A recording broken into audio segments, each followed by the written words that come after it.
Hello everyone, welcome to Charlotte and Kate. Today I have a very fluffy friend. In fact, I actually had three fluffy friends to show you, but I thought I'd start with my first one. This is Artemis. She is gorgeous. Artemis has been in the family since September and she is the most affectionate, cuddly little bunny rabbit I've ever met. Artemis has grown a lot since I first got her. When we first got her, she was really dincy tiny. But now she's quite big, as you can see, but I quite like her. More to cuddle. My favourite memory with Artemis is when I brought Athena home and they didn't get along straight away. It is quite common for rabbits to be territorial, and despite the fact that Artemis is very laid back, she can be a little bit territorial. You know, she wasn't overly keen on Athena. And so I decided to separate them and I was introducing them very slowly. I'd followed all the guidance online and it was going sort of as planned, and it is to be expected a little bit of territorial behaviour. So I put Artemis downstairs and I was just chilling, watching TV with Athena, just to kind of so that we could bond. And then this little madam suddenly appeared in the doorway, and what had happened is she'd actually escaped out of her pen and she'd climbed all the way up the stairs and came all the way up to see us. So I thought, oh, that's so cute and adorable. So I picked her up and popped her on the sofa, and then she started licking Athena and suddenly they were bonded. So I've been super lucky with the bonding process with all of my rabbits. Mainly because you are literally the most adorable, mild-mannered rabbit. My first ever rabbit when I was a child, Fudge, was literally the meanest, grumpiest rabbit. I mean, I loved him to bits, but he is nothing like Artemis. Even though she's the same breed, she is a lop, and he was a lop. He was really mean. Artemis, however, nothing like that. All she cares about is cuddling and being fed. She loves food, especially her pellets, so we have to make sure that we don't give her too many. But she likes hay as well, and she's rather partial to some romaine lettuce, which I give them, and a little bit of banana as a treat, but only a tiny little bit of banana because it is very sugary. I'm going to introduce you to Hermes in just a moment because I think you're going to love him as much as I do. He's quite the character. But in the meantime, I'm going to have to take you back to your pen because her friends will be wondering where she's got to. This is my very fluffy, gorgeous Hermes. Say hello, Hermes. Hermes is actually being remarkably well behaved. He doesn't really like being handled that much, so I'm not going to keep him here for long. Hermes is the mischievous one, kind of lives up to his name because apparently the Greek god Hermes was a bit of a troublemaker. And just like the Greek god, this little boy is a bit of a troublemaker. He's escaped out of his pen numerous times, and to be fair, like, I probably should have called him Houdini because the way he gets out is insane. At one point he led the other rabbits astray and showed them how to escape the pen, so all three of them were out on the loose, which was quite funny. He's great for observing. He loves to binky. Unlike Artemis, who's quite chilled and laid back, he will run around his pen. He will jump up onto the sofa. He will leap off the sofa. This is probably the longest I've ever held Hermes. He was neutered about 2 weeks ago and his behaviour has changed quite dramatically. He went through this stage where all he was interested in were the girls. He is a ladies' man, and he refused to be stroked. He didn't like being picked up, didn't like being just even looked at.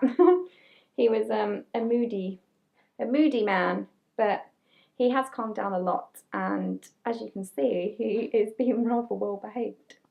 Hermes joined the family at the end of October because, unfortunately, my second rabbit, Apollo, passed away. Apollo was originally meant to be Artemis's companion, but unfortunately, what we didn't realise when we got him, he was very poorly. As soon as I noticed, I took him straight to the vets and we did everything that we could, and the vets did everything they could. They were amazing. But unfortunately, he had to be put to sleep. It was a really tough decision, and I knew that it was the best thing to do. I cried so much afterwards, but at least he's not in pain anymore.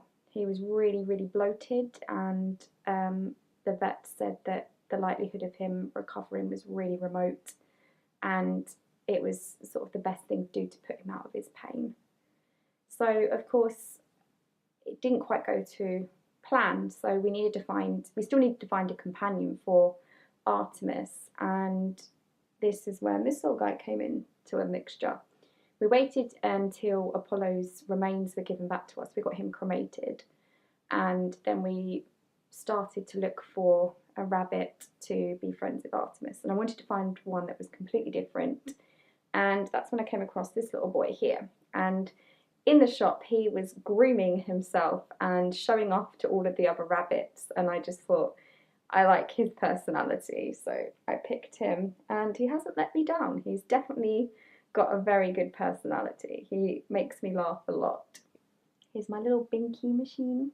I'm just enjoying the fact that he's letting me hold him. Normally he just tries to run away and jump off me. Finally, we have the tiniest little rabbit. She's actually grown quite a lot, but she's still so tiny. I like to call her my little bony bunny because she's really, really bony. She eats lots though, so don't worry, I'm not starving her or anything. She's eating well. She only weighs 740 grams, I believe. Now, Athena is very cute, very mild-mannered, a bit like Artemis really. She likes being cuddled. She is very affectionate to the other two rabbits and to myself, and she's really just a pleasure to have around. Everything she does is about 10 times cuter than anything in the world could do because she's so tiny. And I just love watching her eat, clean herself, just anything that rabbits do, just watching all of them is a joy. I think one of the most rewarding things about being a pet owner is just that unconditional love, and just always coming home after whatever you've been through during your day and having something to talk to, something to cuddle, and just someone that's pleased to see you. And even if that's because they're hungry and want food, because pretty much all the rabbits do is run up to me and circle my feet so that they get fed, or they put their paws up on the edge of their cage. Unfortunately, I'm a sucker for that, so I have to give them something. So I guess that's like training a rabbit in a way. Like, they just kind of learned that if they did that, then I found it adorable. So they kind of, wait a minute, did I train them or did they train me? That is a good question.